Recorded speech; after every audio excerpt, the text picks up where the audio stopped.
everyone, I'm Ian McCarthy of Lifting for Life, and tonight I'm bringing you the 7th installment of the Lifting for Life Q&A series, in which I answer your questions on video in under 5 minutes.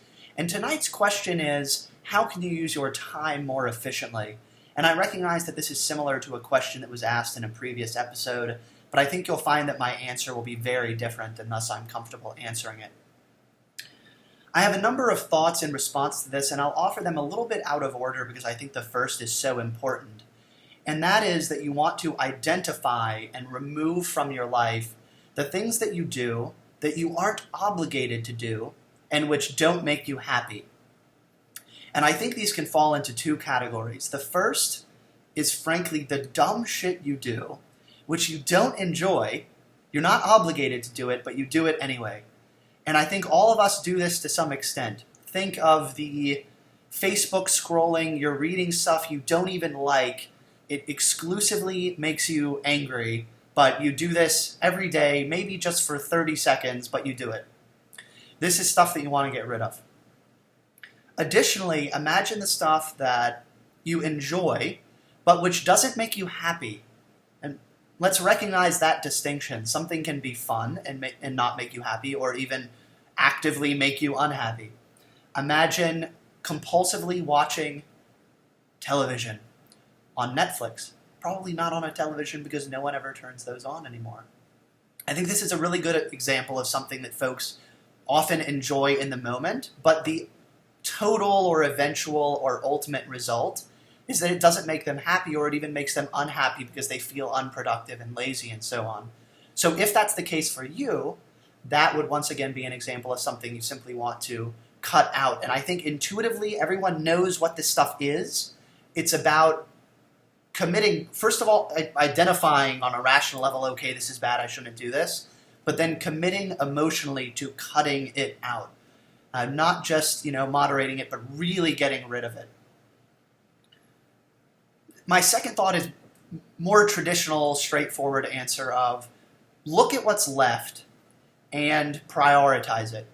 And the way I think about things starts with the essential, and then that which I find very important, that which I find less important, and then kind of everything else stuff I want to do, but it's not important.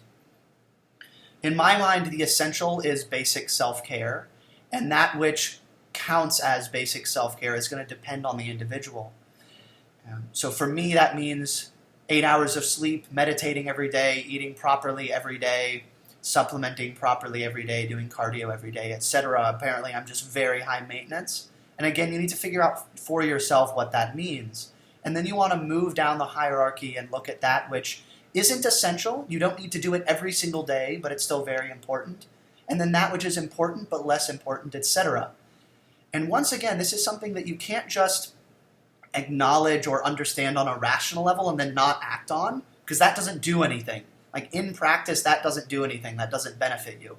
You need to commit emotionally to the fact that some of these things are more important than others.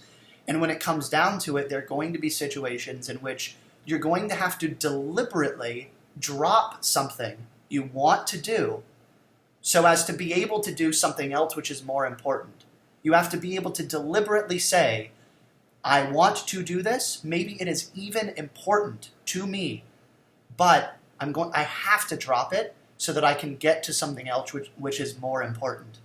And there's no secret to this, I don't think. It's kind of a continuous process of auditing yourself and how you're using your time. And probably 3 to 5 times a day I find myself doing something,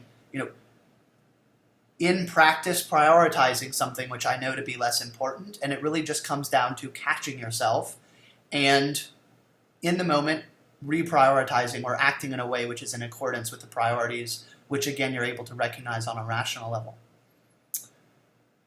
The third thought, I can only address this very briefly, is find dead time.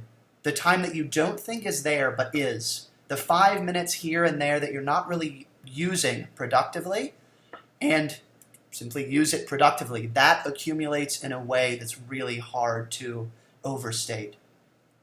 So there you go. Thank you for your time. I appreciate your attention as always. If you liked the video, make sure to like it, share it, comment below, and we will talk tomorrow.